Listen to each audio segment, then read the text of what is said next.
Dia. Hoje estamos aqui com mais um Fenaleges Live, ao vivo no Facebook da Fenaleges. Estamos hoje aqui no Tribunal de Contas do município de São Paulo, na Escola de Contas, com a participação do auditor Moacir Marques da Silva, que é o diretor da escola, autor de livros, autor, por exemplo, do livro Lei de Responsabilidade Fiscal, Controle Externo das Contas Públicas,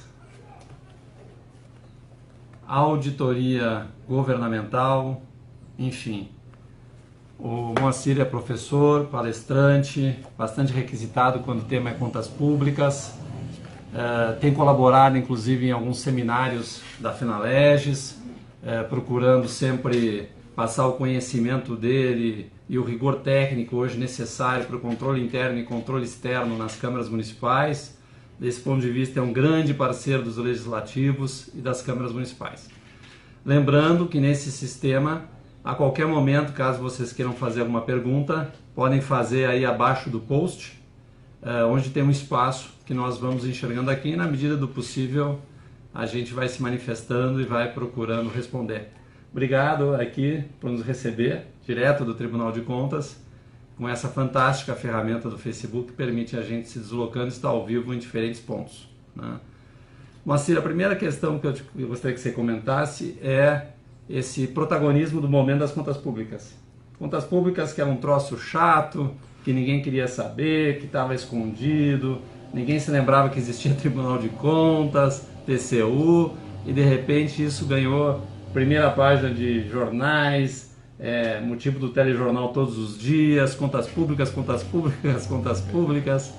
Isso é um bom sinal? Olá pessoal, em primeiro lugar agradecer a Fenaleges, agradecer o Sérgio, um amigo, tem de fato contribuído a alguns eventos e estou sempre à disposição para contribuir com os assuntos que envolvem a federação. É importante essa questão de contas públicas hoje. Esse assunto ele se aprofundou na questão da apresentação das contas do governo federal, que iniciou com a apresentação de um projeto de lei de orçamento já desequilibrado, e agora nós estamos vendo o desdobramento disso no tempo, que é a apresentação de contas com desequilíbrio. Então, no momento atual do país, o que se discute é o equilíbrio de contas públicas. E o equilíbrio de contas públicas ele está sustentado nos princípios de geração de metas, superávit primário, resultado nominal de contas públicas. Então, nós estamos vivendo um momento delicado no país, né? Que é que envolve de fundo a gestão de recursos públicos e controle de contas públicas no país. Moacir, também um outro aspecto que me parece que é interessante a gente considerar dentro dessa conjuntura que levou as contas públicas na vitrine, quando você colocar na vitrine a atenção da opinião pública, também a questão, acho que da lei do ficha limpa, da questão muitos agentes políticos hoje estarem também na mira da improbidade administrativa, né, tendo pela primeira vez a capacidade de atingir os mandatos, dependendo como eles manusearam com as contas públicas, né, da maneira que administraram, né, nas suas gestões, seja na Câmara Municipal, seja numa prefeitura. Quer dizer, o fato de ficar exposto também a uma improbidade levou o agente público eleito a ter um cuidado muito maior, né, com as contas públicas e exigir da sua equipe também um cuidado maior. Exato, eu acredito que o ordenamento jurídico brasileiro ele está se aperfeiçoando, e tudo isso começou em 2000 com a edição da Lei de Responsabilidade Fiscal, que é a Lei Complementar 101, e essa lei de fato trouxe um rigor para a gestão pública.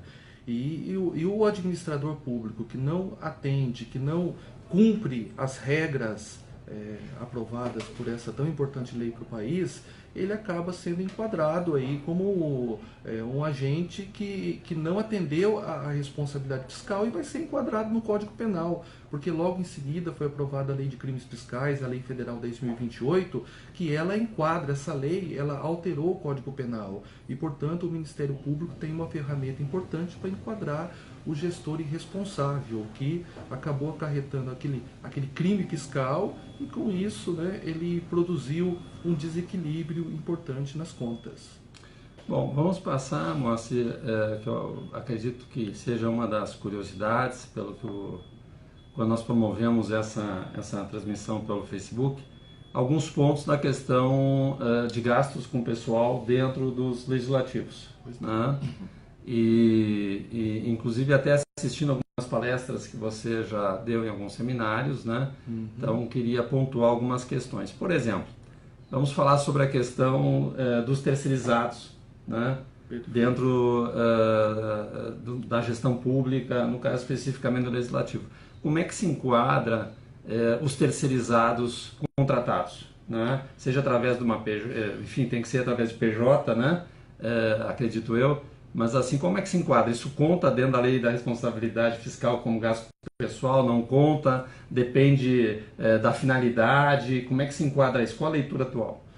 Perfeito.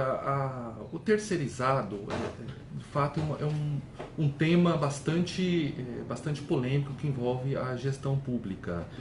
Mas com a edição da Lei de Responsabilidade Fiscal, a lei contemplou esse assunto no seu artigo 18, né, o cuidado dos gastos com o pessoal, e o terceirizado que vier a substituir servidor público, a administração tem que registrar esse gasto como gasto, despesa de pessoal, como gasto com pessoal. Tá? A questão é o seguinte, quando que de fato será uma terceirização que vai gerar um gasto de pessoal? Então, a lei específica, ela não define isso. Então, nós temos no país uma construção doutrinária e jurisprudencial que traz algumas soluções para esse impasse. Então, a questão é a seguinte, se esse funcionário terceirizado vier a substituir um funcionário público que esteja no quadro de pessoal, a administração do legislativo vai ter que enquadrar essa despesa como gasto com pessoal. Então, o que a gente sugere, de acordo com a evolução da jurisprudência no país? A gente sugere que a Câmara ela elimine do seu quadro, ela faça a extinção desses cargos mediante lei e com base nessa extinção ela já tem a opção de fazer a contratação. E essa contratação terceirizada não vai onerar gastos com o pessoal. Então, o que precisa verificar? Se aquela terceirização, se eu tenho cargo correspondente dentro do meu plano de cargos e salários da Câmara. Então, essa é a análise. Se tiver um cargo, mesmo que seja o nome diferente, mas aquela função ela é desenvolvida por um servidor, eu preciso promover a extinção desse cargo. E isso não significa que a pessoa vai ter um prejuízo. Significa que aquele cargo será extinto na vacância, na aposentadoria, na demissão.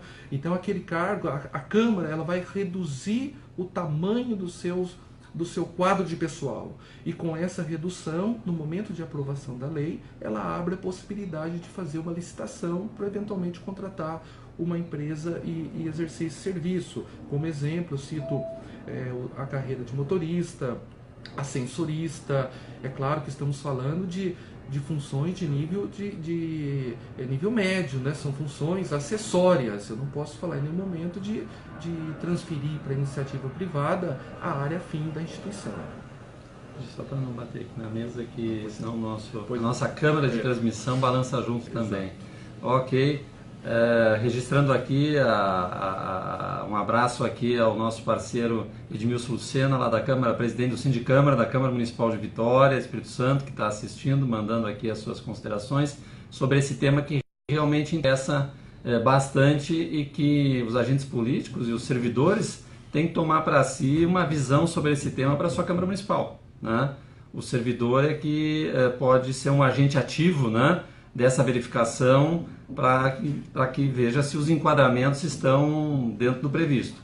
Uma outra questão interessante é também a questão de tetos, né? O que hoje a gente pode falar sobre teto de remuneração dentro de uma Câmara Municipal que você poderia comentar? Olha, existem duas situações, né? A primeira situação é o teto do vereador. até quanto ele pode ganhar. Né? Então nós temos aí a Constituição Federal, por intermédio das suas emendas constitucionais, elas disciplinaram, né, esse assunto. Então a maioria, hoje nós temos 95% das câmaras municipais, de prefeituras, que tem menos de 100 mil habitantes no país. Então, nesse caso, o vereador ele pode receber como subsídio, ou seja, em parcela única, até 30% dos vencimentos de um deputado estadual. Então, essa é a situação do vereador em si. E nós temos uma outra situação, que são os servidores que compõem o Poder Legislativo. Né? Porque no município, a base da remuneração, o teto remuneratório, é o subsídio percebido, né, recebido pelo prefeito, que é o que diz a Constituição Federal. Então, nesse caso, o teto do servidor da Câmara Municipal é exatamente aquilo que ganha o prefeito. Então, ele vai depender, né, eu sei que é um assunto um tanto quanto estranho, porque o servidor é um funcionário de carreira que deveria ter como referência estruturas de carreira, e nesse caso ele tem como referência um agente político que está todo à mercê de um jogo político, né? Ou seja, são outras características que não regem a sua carreira. Então, mas infelizmente a legislação é assim, então o servidor da Câmara ele fica amarrado ao vencimento recebido pelo prefeito do município.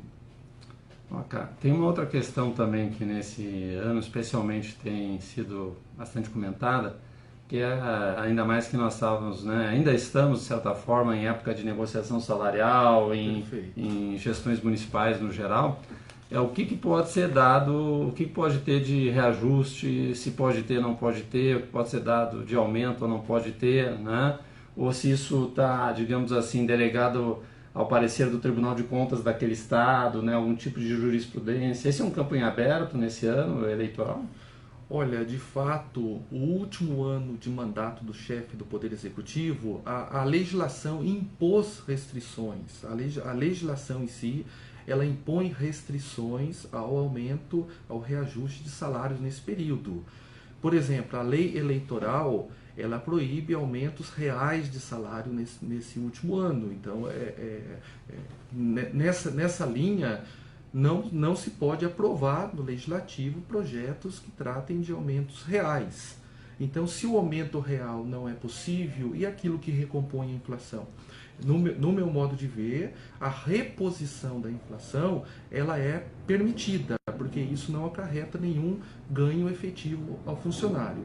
Mas esse projeto de lei que traz no mínimo a recomposição salarial, ele tem que ser aprovado até final de junho, porque de julho para frente já entra em vigor os dispositivos da Lei de Responsabilidade Fiscal. E o artigo 21, ele considera nulo de qualquer efeito, qualquer aumento de gastos de pessoal nos 180 dias no final de mandato. Então nós temos a primeira restrição, que é a legislação eleitoral, e também a restrição da Lei Complementar 101, da Lei de Responsabilidade Fiscal. Então até junho, a minha opinião é que o município consegue aprovar leis que tragam no mínimo a reposição salarial dos servidores do último ano. Essa é a minha opinião. Respeito a opinião dos tribunais de contas, porque cada município tem que observar os entendimentos, a jurisprudência do Tribunal de Contas local, mas eu entendo dessa forma, que até junho o município, a Câmara, pode aprovar leis, né, que recomponham a perda salarial por conta da inflação, mas de julho para frente a Câmara não deve, sob pena de incorrer em crime fiscal. Inclusive, se não me engano, foi essa semana que eu li, não sei se Maceió ou Aracaju, o presidente não, acho que era o prefeito, né, dizendo que justamente, olha, não posso dar aumento nenhum, não vou dar aumento nenhum, e esse falou que não ia reajustar nada, porque não queria incorrer em improbidade administrativa, etc. Tal, que também eu acho que tem em função do desequilíbrio das contas públicas em várias gestões, enfim, quebra de expectativa de arrecadação, me parece também que às vezes o agente político pode se aproveitar dessa questão para tentar ajeitar suas contas, não repassando nem reajustes, né? Ou tentando repassar menos, né? Mas talvez é mais um oportunismo político mesmo, né? Como a lei ela tem um cunho de criminal, essa lei de responsabilidade fiscal e a lei de crimes fiscais, elas de fato elas compõem um sistema de gestão fiscal do país que acarreta um crime né, por parte do agente público que não cumpre essas regras.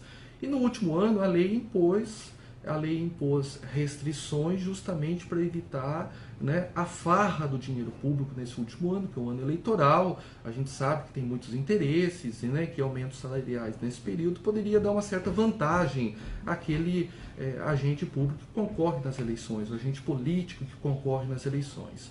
Então, a meu ver, muitos se cercam por esses princípios, por essas restrições e evitam a concessão de qualquer reajuste.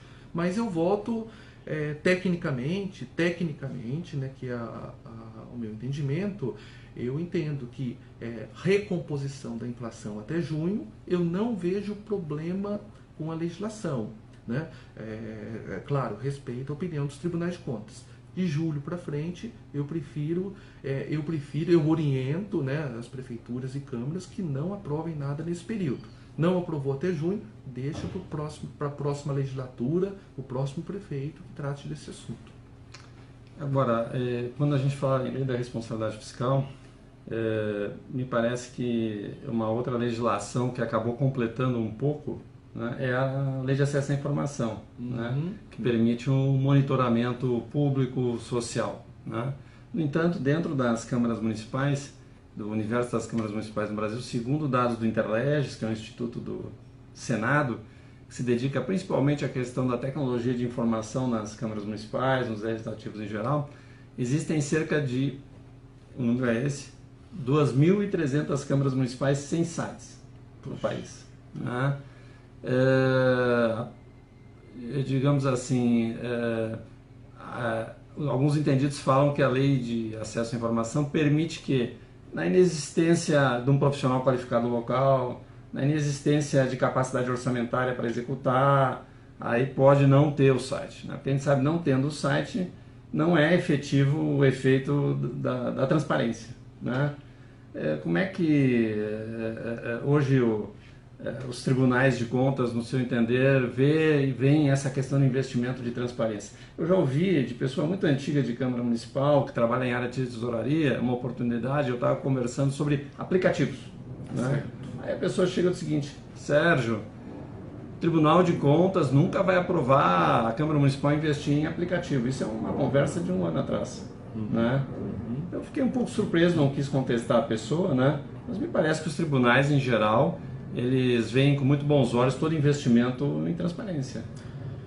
Olha, não tem como fugir da transparência, né? E eu volto a mencionar a Lei Complementar 101 de 2000, que desde 2000 a Lei de Responsabilidade Fiscal, ela procura fazer com que as administrações públicas tenham uma gestão compartilhada entre governo e sociedade. Essa lei introduziu mecanismos de transparência, relatórios fiscais, relatório resumido da execução. Ora, o que adianta a lei exigir vários mecanismos de transparência e a administração pública não possibilita o meio, né, o sistema, o aplicativo necessário para colocar isso à disposição da sociedade, né? E o fundamental da transparência é o controle social. E o controle social não é um fim em si mesmo. O controle social é um meio que tem o cidadão de participar nas decisões governamentais. Então eu entendo que as câmaras, assim como o executivo, têm toda a legitimidade de incluir em seus orçamentos investimentos em transparência, investimentos em sistemas, visando difundir aquilo que é feito com dinheiro público. Afinal, o dinheiro é público, não é privado. Então precisa mostrar para a sociedade onde gasta e fazer com que o cidadão atue, acompanhe a efetiva gestão do recurso público e tenha condições de participar, seja por meio de notas no site, seja por meio das audiências públicas, mas precisa fazer com que o cidadão tenha uma participação efetiva nas decisões públicas. Uma pergunta específica, Moacir, Pois não. que é se a reposição que é permitida, em tese, até o meio do ano, como você, na sua avaliação, apontasse, se essa reposição é só da inflação durante o ano de 2005 ou ela pode contabilizar até a data da aprovação? Pois é, eu já vi entendimento de tribunais de contas que autorizam apenas a reposição do ano em curso. É uma interpretação da lei eleitoral, né, que a lei aprovada nesse período só poderia trazer a reposição do ano em curso. A minha opinião é um pouco diferente. Eu entendo que a lei aprovada ela poderia trazer a reposição dos últimos 12 meses. 12 meses. Porque não teria sentido, senão ficaria um pedaço, né? O servidor público teria um prejuízo por um pedaço do ano anterior, no caso 2015, que ficaria sem a reposição, né, nesse período. Então eu não acredito que a interpretação da lei seja em prejuízo ao servidor público. Eu não acredito que essa seja a melhor interpretação, mas conheço tribunais de contas que vão nesse sentido. Restringe a reposição apenas aos meses do ano. E essa reposição também ela pode não ser só para o salário, mas os benefícios também, essa atualização. Essa reposição ela deve obedecer ao índice inflacionário do período, né, sobre o salário bruto do servidor, né, que envolve o salário em si, mas ela deve se referir aos vencimentos recebidos pelo servidor no período e não pode ultrapassar o índice inflacionário, senão também caracteriza aumento salarial que é vedado pela legislação. Entrar um pouquinho no outro campo também, que a gente também tem um público bom, não só de servidores efetivos, mas de servidores comissionados, contratados, tal. Hoje, como é que está assim a classificação da remuneração de assessorias, né, dentro de gabinetes? O que é possível, o que não é possível? Obedece a algum tipo de valor, algum tipo de teto? Olha, em princípio, essa negociação de gabinete é uma questão interna corporis, né? É uma decisão da Câmara Municipal. O que os tribunais de contas têm orientado é que essa gestão de verba de gabinete não seja feita pelo vereador. O vereador não é um ordenador de despesa dentro do Legislativo. Quem é o ordenador de despesa é o presidente da Câmara. Então, essa gestão de recursos da verba de gabinete dentro do Legislativo precisa ser conduzida pelo órgão administrativo da Câmara vinculado ao presidente da Câmara. Então essa é a orientação que se faz nesse sentido. Agora, com relação ao volume de recursos, fica ao critério da disponibilidade financeira de cada legislativo municipal. Dentro dessa questão também do arbítrio, né, para cada legislativo, é uma curiosidade minha, que eu vejo que tem várias câmaras municipais, algumas, claro, as maiores, elas são até por questões de pressão interna, precisam criar algum plano de carreira, algum tipo de ordenamento de categoria de cargos, né? Uhum. E algum tipo de classificação de níveis salariais, né? Perfeito. Isso é algo que é espontâneo, faz parte da gestão, ou algum tipo de ação do controle externo para estabelecer e pressionar para que haja isso? Eu acho que estruturação de cargos é algo vital e necessário. Vital e necessário para qualquer legislativo.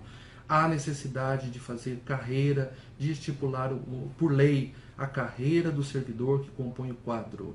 E, aliás, eu já ajudei em algumas contribuições, algumas recomendações para colegas que trabalham no legislativo, de quando fizer uma lei de reestruturação de servidores, de cargos, nunca esquecer dos cursos, horas-aula, horas sala de aula tem que fazer parte de qualquer promoção de servidor público estatutário, de servidor que compõe o quadro do legislativo. Você tem que levar em conta, os cursos feitos pelo servidor.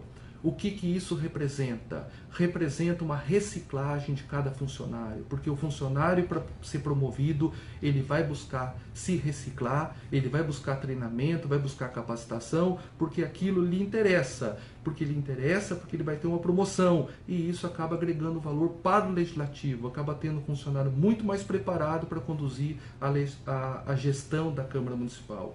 Então a reestruturação de carreiras e de cargos é fundamental para manter um quadro atualizado e servidores motivados dentro do Poder Legislativo. Mais uma questão, assim, a questão, por exemplo, do servidor assumir cargo de responsabilidade, Pois não. né? Isso pode acontecer sem remuneração extra, obrigado a ter uma remuneração extra, também está dentro do âmbito da gestão daquele legislativo. Como é visto isso? Olha, em primeiro lugar, a Constituição Federal ela diz que cargos de responsabilidade são aqueles de direção, né, direção, assessoramento e chefia, são aqueles de livre provimento, E a carreira ela deve prever uma valorização a mais para esses cargos, né? E preferencialmente para os servidores de carreira. Eu acho que a própria organização do legislativo tem que prever esses cargos, né, de direção, preferencialmente para os servidores que compõem a carreira, porque são os servidores que conhecem a realidade, são os servidores que conhecem a complexidade dos assuntos que envolvem o legislativo, mas é fundamental que aquele servidor, quando assume o cargo, que ele tenha a verba correspondente, né? a gratificação correspondente ao desempenho daquele cargo de maior complexidade, acrescido à remuneração que ele recebe como servidor público. Uma outra questão colocada pelo Adriano Meira, não sei de qual cidade é, mas ele pergunta o seguinte: a Câmara Municipal pode pagar curso de pós-graduação para servidor efetivo? Tem que haver alguma norma jurídica autorizando? Isso é de livre-arbítrio do presidente da Câmara Municipal? A minha opinião é o seguinte: a Câmara pode investir, mas tem que ter previsão legal. Então, e essa previsão legal pode justamente estar contida na própria legislação de pessoal da Câmara. Então, ao apresentar um projeto dispondo sobre as carreiras, dispondo sobre os salários, sobre as promoções, pode ter lá um dispositivo dizendo que a Câmara Municipal poderá ressarcir o servidor por cursos feitos até um determinado valor, né, sempre no sentido de motivar e inspirar o servidor a fazer a sua reciclagem, fazer a sua capacitação. Mas isso, a meu ver, precisa estar previsto sim numa legislação própria do Legislativo. Dizer só, pessoal, a gente está sempre procurando agora fazer essas transmissões, inclusive de locais diferentes, né? Às vezes pode ter alguma oscilação de banda, aí é só clicar novamente no play, acontece, pode cair e voltar, né? A conexão oscila um pouco. O Adriano Meira, que fez a pergunta, está informando que ele é da Câmara de Palmital, aqui de São Paulo. Bem-vindo, Adriano, né? Não sei se alguém tem mais alguma pergunta que está nos assistindo, senão também pode deixar as perguntas aí em box, né? Que na medida do possível a gente vai responder, vai encaminhar ao Moacir, que de bom grado, na medida do possível, vai responder, né? Hoje, você acredita que com toda essa questão da lei de acesso à informação, com a lei da responsabilidade fiscal, o agente político ele está se educando, porque a gente convive muito com pequenas câmaras municipais, né? E uma queixa dos servidores é que muitas vezes os servidores, até porque eles têm carreira, eles têm um conhecimento maior do que o agente político eleito, né? E o agente político eleito, muitas vezes ele quer fazer o que não pode, né? Ele acha que a vontade, digamos assim, imperial do momento deveria imperar, né?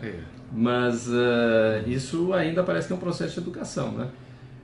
Na verdade nós estamos passando por uma transição, uma evolução muito forte, né, da gestão pública, principalmente pelas coisas que estamos vivenciando no país. E o vereador, né, por conta do nosso regime democrático, ele entra na Câmara, ele é eleito e não tem necessariamente que ter um conhecimento técnico absoluto daqueles assuntos. É por isso que eu insisto, a Câmara tem que estar preparada, tem que ter técnicos, assessores preparados para instruir corretamente o vereador. O vereador ele entra com a melhor das intenções, mas ele precisa ser bem instruído. Então, por isso que eu sugiro, inclusive, para os legislativos municipais, que façam um esforço no sentido de criar as escolas de parlamento. Nós temos vários exemplos, temos aproximadamente 140 escolas já de parlamento no país, escolas do legislativo, que visam aprimorar os servidores, inclusive com a presença de vereadores que participam dos cursos, que debatem, ou seja, uma evolução do corpo efetivo da Câmara, se estende também à sociedade. Eu acho que é uma iniciativa bastante salutar, bastante importante para os legislativos municipais. Então, nessa linha, nessa pergunta, Sérgio, eu sempre insisto, o legislativo precisa ter um corpo de servidores bastante preparado para instruir os vereadores nas suas proposições. As proposições são importantes, são democráticas, são legítimas, mas muitas delas elas têm o reflexo na legislação, tem a restrição da legislação. Então, eu sugiro que os servidores instruam corretamente os vereadores para que essas decisões atendam cada vez melhor a própria edilidade e também a sociedade que recebe os efeitos diretos dessas ações. A Escola de Contas aqui do TCM, ela pode fazer convênio, está aberta também para outras câmaras municipais do interior, para os cursos, as palestras, o pessoal também pode frequentar de outras câmaras municipais que não seja a Câmara Municipal de São Paulo? Sim, recentemente nós abrimos a Escola de Contas para toda a sociedade. Então hoje ela atende os servidores públicos do município de São Paulo e toda a sociedade interessada. Agora, com relação aos demais municípios, a executivos e câmaras interessadas, nós sugerimos que procure a escola e faça um termo de parceria. Esse termo de parceria abre um caminho, curta um caminho entre a escola e o legislativo local, o executivo. Então, o caminho mais curto entre a nossa Escola de Contas do Tribunal de Contas do município de São Paulo e o legislativo interessado é um termo de parceria. É só entrar no nosso site e entrar em contato com a escola que teremos o maior prazer em atender a necessidade local. Inclusive, servidores interessados também, se conseguir autorização local, podem fazer o curso também, que nós estamos também preparando no momento cursos de ensino à distância e em breve vamos oferecer aí a toda a sociedade, ao país todo, a oportunidade de, mesmo pessoa que mora longe, ter a oportunidade de fazer o curso aqui com os professores da nossa escola. O site da escola, Moacir? É escoladecontas@tcm.sp.gov.br. Tá? É só procurar no Google também Escola de Contas do TCM ou entrar pelo site do próprio Tribunal de Contas do município de São Paulo e você vai conhecer os cursos oferecidos aqui pela nossa escola. Todos gratuitos, sem nenhum custo ao servidor público e à sociedade interessada.